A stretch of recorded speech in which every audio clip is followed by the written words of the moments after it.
On September 18, the settlement of Bohdanivka in the Russian-occupied Luhansk region was shrouded in dense fog, a natural veil concealing what was about to unfold. Nestled within sparse tree lines and fortified concrete structures, the massive ammunition depot of the 17th Tank Regiment, part of the 70th Motorized Infantry Division, stood as a logistical fortress, supplying ammunition and unmanned aerial vehicles, UAVs, to Russian forces on the Donets front. The depot housed over 19,000 drones, ranging from the high-speed Molnya with a top speed of 124 miles per hour and a 4.4-pound payload, to the Boomerang reconnaissance drone with a 90-minute flight time and infrared camera, the upgraded Vandal Novgorodsky FPV with a 2.2-pound warhead and encrypted remote control, and the Gorenich carrying an 11-pound GPS inertial guided bomb. The facility also stored approximately 2,000 Zub K-14 guided tank rounds with a 2.5 to 3.1 mile range, laser-guided propulsion for lethal accuracy against armored targets, 10,000 152mm artillery shells with explosive power equivalent to 13.2 pounds of TNT, 5,000 TM62 anti-tank mines capable of penetrating 3.9 inches of steel, and 20,000 RGD-5 grenades with a 23-foot kill radius. Thousands of 152mm artillery shells, anti-tank mines, grenades, and rifle rounds were also stockpiled, making Bohdanivka a strategic target too critical to ignore. Under cover of darkness, Ukrainian forces, with meticulous preparation and unwavering resolve, executed a drone strike that reduced the depot to ashes in just 20 minutes. The attack not only obliterated the facility, but also disrupted Russia's supply chain, shaking the morale of frontline units. Before diving into today's main story, take 2 seconds to comment 1 if you support Ukraine, 2 if you support Russia, or 3 if you're neutral. Preparations for the assault began weeks earlier in covert Ukrainian bases located roughly 37 miles from Bohdanivka. Intelligence officers working closely with Ukraine's security service, SBU, tirelessly mapped out the target. Satellite imagery from Western partners revealed constant train movements delivering ammunition and drones. At least 3 656-foot-long trains, each carrying about 50 containers of munitions and equipment, were recorded weekly at a nearby station, underscoring the depot's immense logistical scale. Reports from local resistance confirmed the presence of Zub K-14 rounds, each valued at $10,000, alongside 19,000 drones averaging $2,500 each, and thousands of artillery shells, mines, and grenades. These reports were verified through a network of local spies, including civilians discreetly photographing the depot with smartphones. NASA's FIRMS monitoring system detected unusual activity, such as elevated heat signatures from transport trucks, reinforcing the assessment that Bohdanivka was a critical logistics hub. In a Spartan command room lit by the blue glow of digital screens, Ukrainian officers devised the plan. Deploy a formation of Punisher kamikaze drones, 6.6-pound explosive payload, 31-mile range, 75 mile per hour. Upgraded FPV drones, 3.3-pound warhead, 62 miles per hour. And Bayraktar TB2 reconnaissance drones, 16,400-foot altitude, carrying 48.5-pound Mamlil guided bombs.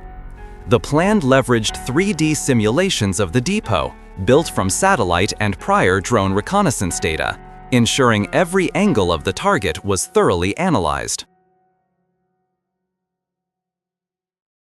To bypass Russian air defenses, potentially including the Pantsir S-1 system, 12.4-mile range, 5,000 rounds per minute, phased array radar, and Tor M2, 7.5-mile range, 10-second reaction time, Ukrainian Electronic Warfare, EW, were tasked with jamming radar and communications.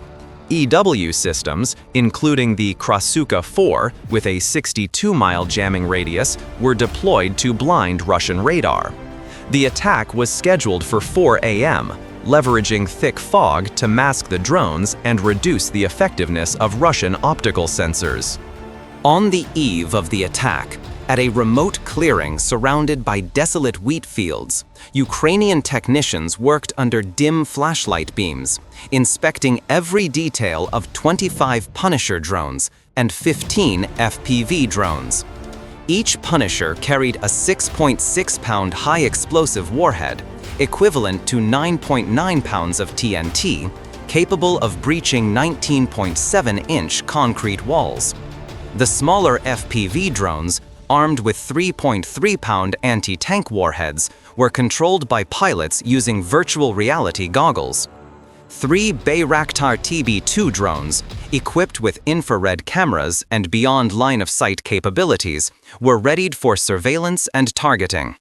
Technicians worked in harsh conditions, with nighttime temperatures dropping below 41 degrees Fahrenheit, ensuring each drone's battery, motor, and navigation system was checked to perform flawlessly in fog.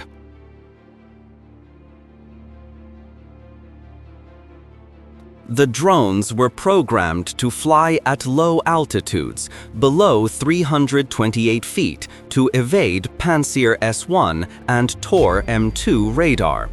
An EW team, equipped with Book M1 radar jammers, operated from an armored truck 12.4 miles from the target. The truck, camouflaged with foliage netting, moved constantly to avoid detection by Russian reconnaissance aircraft. The drone formation was split into 3 groups. The first, 15 Punisher drones, targeted the Zub K-14 and artillery shell storage. The second, 15 FPV drones, hit fuel containers and flammable drones. The third, 10 reserve Punisher drones, was tasked with finishing the destruction. Each group was led by a commander communicating via encrypted channels for precise coordination. At 3:45 a.m., the hum of drone engines broke the silence of the fields. The first group, 15 Punisher drones, launched in a V formation, skimming tall grass at 75 miles per hour, maintaining 164-foot spacing to avoid collisions. GPS inertial navigation ensured accurate trajectories, even under potential GPS jamming. Remote pilots, stationed in modified containers 37 miles away, monitored the drones via real-time data displays. The 30-minute flight faced strong northerly winds, causing slight turbulence. One Punisher drone suffered a battery malfunction 12.4 miles into the mission, forcing its remote pilot to switch to autopilot to stay on course. The pilot, with over 500 hours of drone experience, rerouted the drone to a backup path to maintain target lock. The fog, reducing visibility to 164 feet, served as a perfect shield, concealing the formation from Russian optical sensors. However, a Tor M2 radar, positioned 3.1 miles from the depot, detected faint signals from the formation. Ukrainian EW teams countered by activating jammers, broadcasting decoy signals from the east, tricking Russian radar into believing a large aircraft group, mimicking Su-25 jets, was approaching, diverting their air defenses. Simultaneously, 5 decoy drones, launched 6.2 miles east of Bohdanivka, emitted fake radar signatures to draw fire. The Pantsir S-1, with its high-speed guns and guided missiles, locked on to the decoys, unleashing hundreds of rounds in 30 seconds. 2 decoys were downed, but they succeeded in distracting Russian defenses from the main force. The first Punisher group, flying at 262 feet, approached the depot from the northwest. At 1.2 miles out, pilots switched the drones to attack mode. Bayraktar TB2 signals confirmed the precise locations of storage bunkers, enabling pilots to optimize attack angles. Infrared footage from a Bayraktar TB2 at 16,400 feet showed the depot's concrete walls faintly through the fog.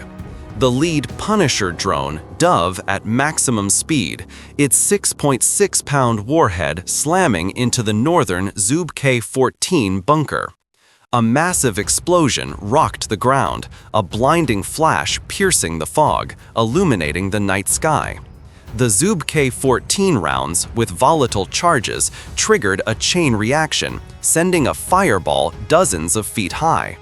The initial blast shattered a 3.3-foot thick concrete roof, scattering debris that destroyed nearby logistics trucks. Subsequent Punisher drones, spaced 5 seconds apart, struck other depot sections, targeting 152mm artillery bunkers. Each explosion shook the area, with concrete and metal fragments flying hundreds of feet.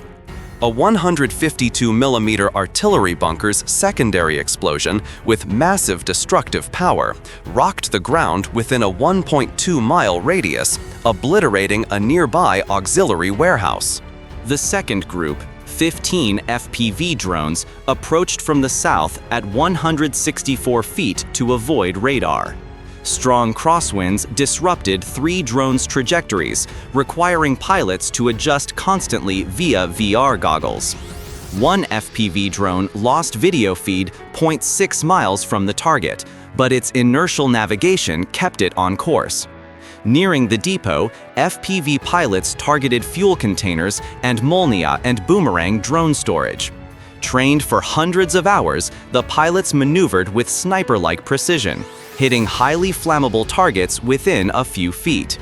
The first FPV drone struck a 1,320-gallon fuel tank, igniting a massive fireball that lit up the southern depot.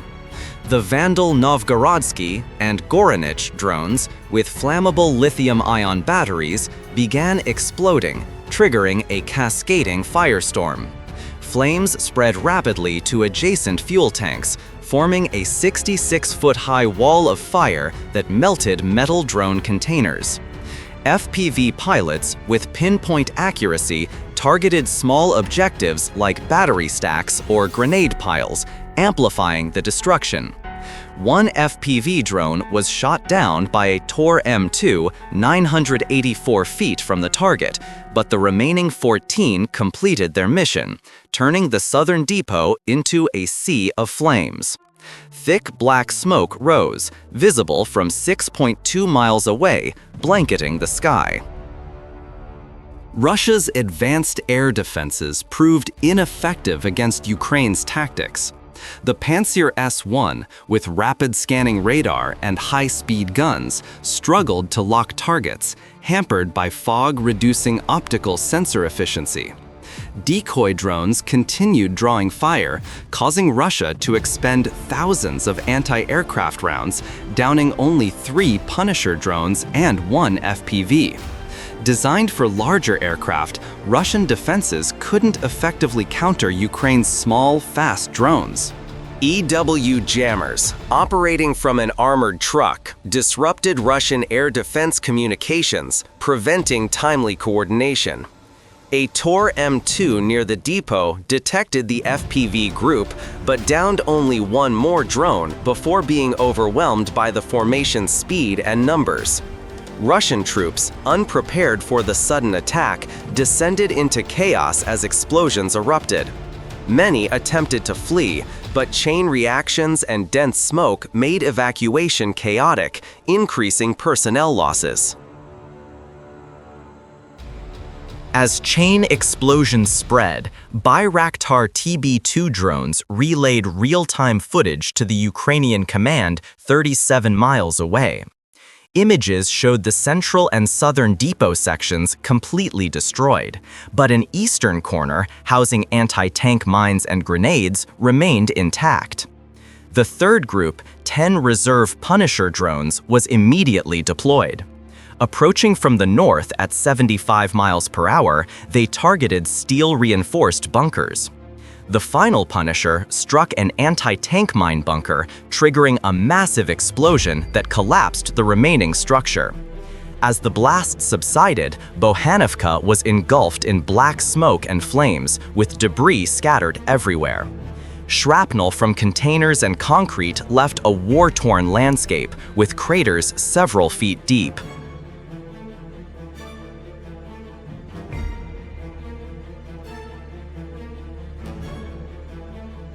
In the Ukrainian command center, cheers erupted as Bayraktar TB2 footage confirmed total destruction. Officers, technicians, and drone pilots embraced, sharing handshakes and victorious smiles. Some clinked water bottles in a toast, while others stared at the screens, absorbing the moment's significance. The Bohdanivka victory was not just a material blow, but a morale boost, reinforcing Ukraine's ability to weaken Russia through ingenuity and determination. Officers began analyzing attack data for a Ministry of Defense report, while some soldiers wrote letters home, sharing the triumph. Post-attack assessments revealed a resounding Ukrainian victory and a devastating Russian loss. The entire Bohdanivka depot was destroyed. The stockpile included 2,000 Zub K-14 rounds, $10,000 each, totaling $20 million. Over 19,000 drones, including Molnia, $2,000, Boomerang, $3,000, Vandal Novgorodsky, $1,500, and Gorinich, $4,000, averaging $2,500 each for a $47.5 million loss, and 10,152mm shells, $1,000 each, 5,000 TM62 mines, $500 each, and 20,000 RGD-5 grenades, $50 each, totaling $13.5 million. Russian personnel losses were estimated at 50 killed or wounded, with 10 logistics trucks destroyed, adding to replacement and training costs.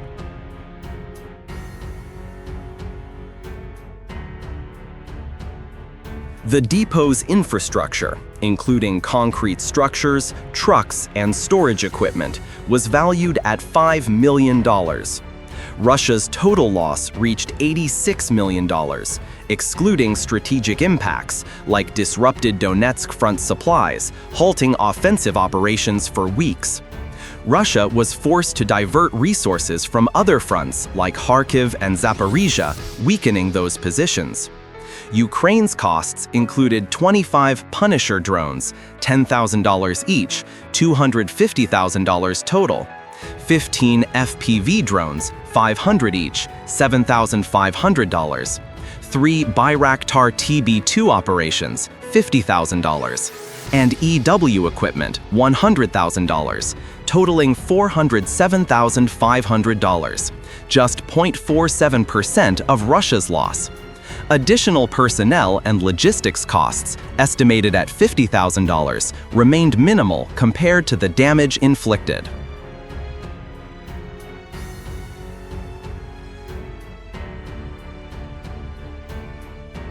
Comparing total damage to investment, Ukraine achieved remarkable economic efficiency.